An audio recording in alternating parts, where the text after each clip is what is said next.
In this video, I'm going to be cleaning up the exterior and interior of this Audi, and I'm going to be using the help of some chemicals that have been sent to test out, and as always, giving you my honest opinions on them throughout the video. The first thing that I did on this car was give the wheels a pre-wash using a 1:9 mixture of Squid Ink Citrus, which removed quite a lot of the contamination.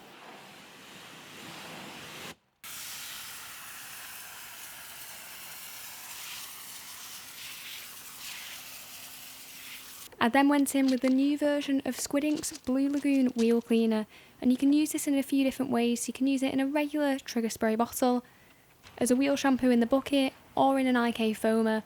So I actually put 20ml of this into my bucket and went for a 1:50 dilution in the ACHQ foamer just to add more lubrication. This easily took care of the remaining brake dust on this car and did feel super slick and safe, so really ideal for more delicate finishes as well.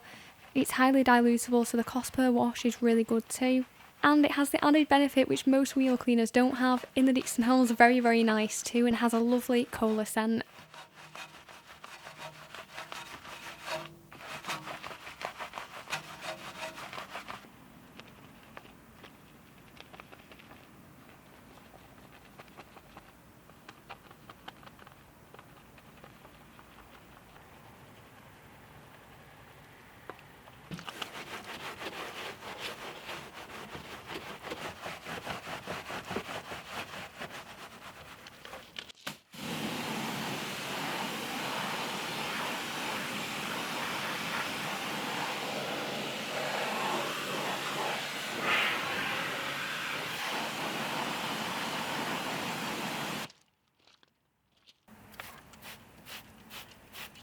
I also clean the tyres using Yum Undress tyre cleaner. Now typically I would do this step before cleaning the rest of the wheel, but I did get a little bit keen with my ACHQ foamer, so just swap the steps around on this particular wheel.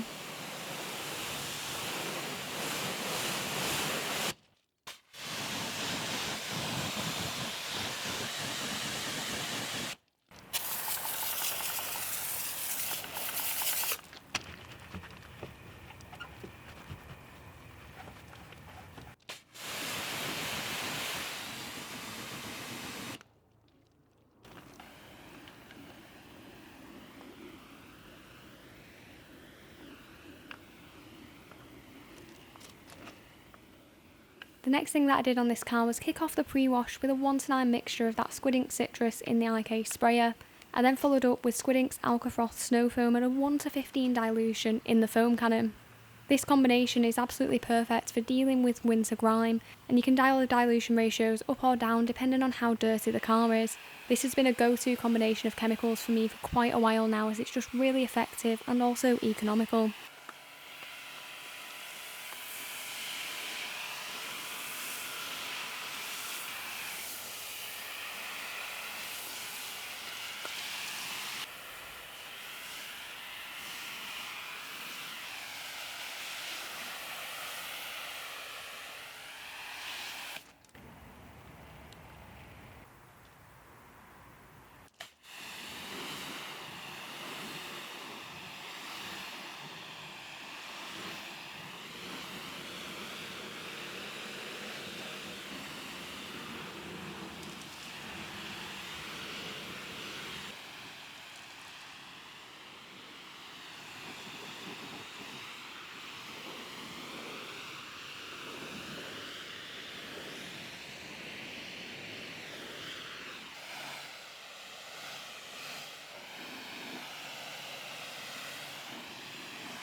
For the contact wash today, I went with the Spitfire Collective pH Neutral Pure Shampoo. I went for 30ml of this shampoo to 15 litres of water, so I had a pretty average dilution ratio here. But I think that the slickness that it offers really did put it into some of the front runners that I've tried. It's a really well lubricated shampoo, so the wash mitt did just glide effortlessly across the panels, and I'd have no issues using this on sensitive paintwork. It produced plenty of suds, and these did remain stable in the bucket throughout the entire wash process and well after I dried the vehicle. I can also tell that there's been a lot of effort that's gone into the packaging and presentation of this product too. It came with a pump dispenser, which is very handy, and also had a little measuring cup as well that came with it, so you can be nice and precise about your dilution ratios if you want to.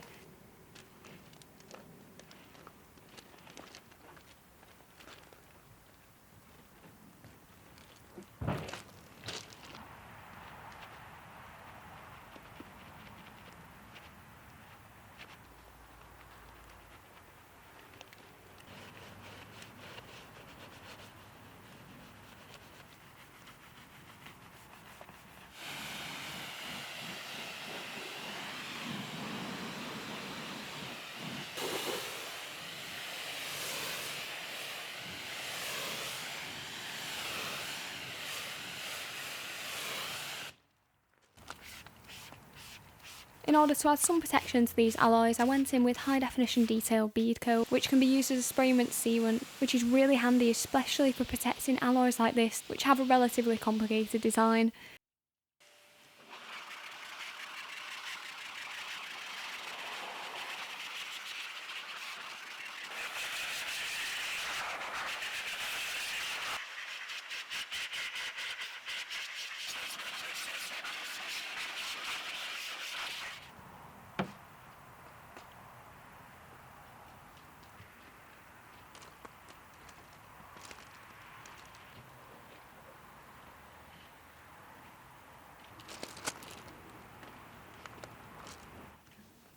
I didn't have loads of time with this car, but I did notice some carbon deposits on the exhaust that did need tidying up a little bit, so I just quickly went in with the Sienna Gloss all-in-one polish and some of the finest grade wire wool available, just to give those a little bit of a spruce up. The aim wasn't to completely restore them here, but it was just to brighten them up a little bit.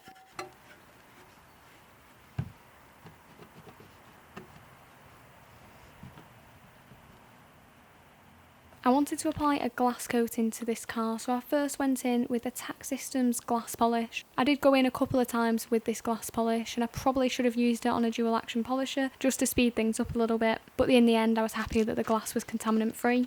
It isn't the easiest product to buff off, so I find that using a little bit of glass cleaner like the Valet Pro one that I'm using here just helps to aid that removal so there's no residue remaining.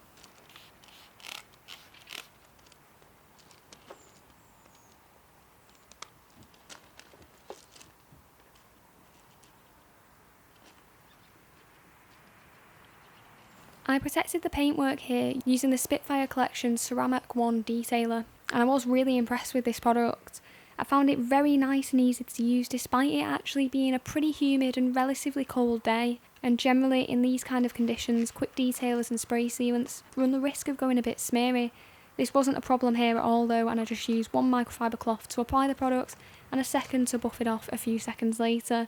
And I noticed that it immediately left a very slick surface, and although it was difficult to pick up on camera properly, I did notice a darkening effect, and the blue paintwork did appear a bit richer as well, so I think it delivers exactly everything I'd look for in this kind of product. Again, the packaging was very nice here, and it had an aluminium bottle which just made it feel a little bit more premium, and it benefited from having a quality trigger spray as well.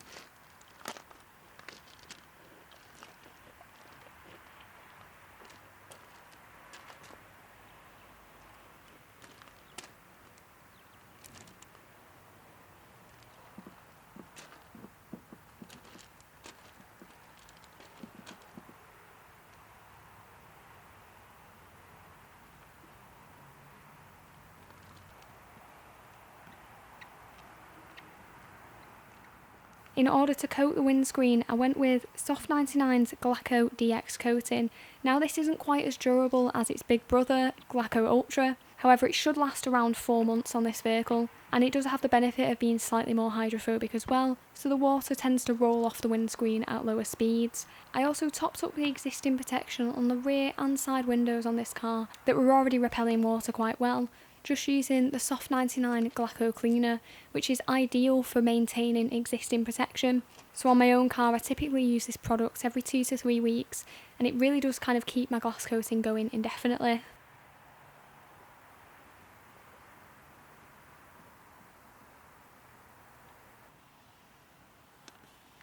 The tyre dressing that I went for today was Squid Ink Tyre Guard, which is actually an SiO2 infused tyre dressing, which gives it the benefit of having better durability than most other options I've tried, and that's really handy at this time of year. When applied using the Carscope tyre dressing brush, as I'm doing here, I got a really nice satin finish, and the rubber actually did absorb quite a bit of the dressing, so the finish wasn't too glossy and distracting.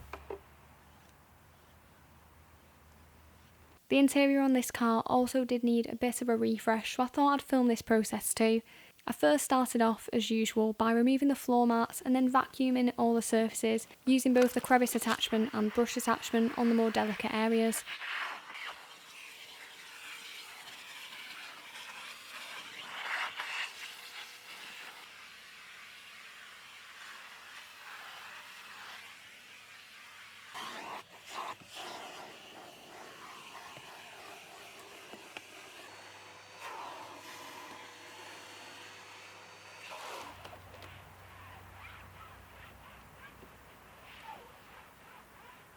The interior cleaner of choice today was Stiana Gloss Innie, which can be used on all surfaces like the plastics, leather and the fabrics.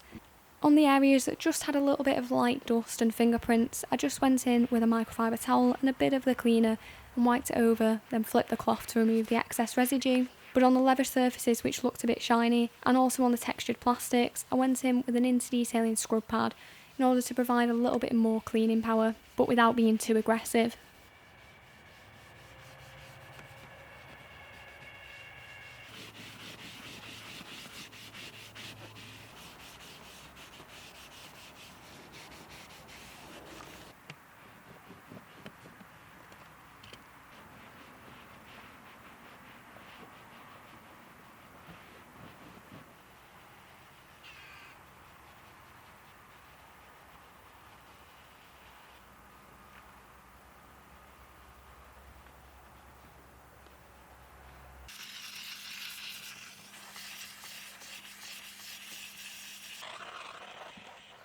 I also used my Karcher SC3 steam cleaner in order to clean the pedals, and I also used it to clean the carpet as there was some mud build-up in places. I followed this same approach on the floor mats as well to give those a deeper clean and leave them looking more refreshed.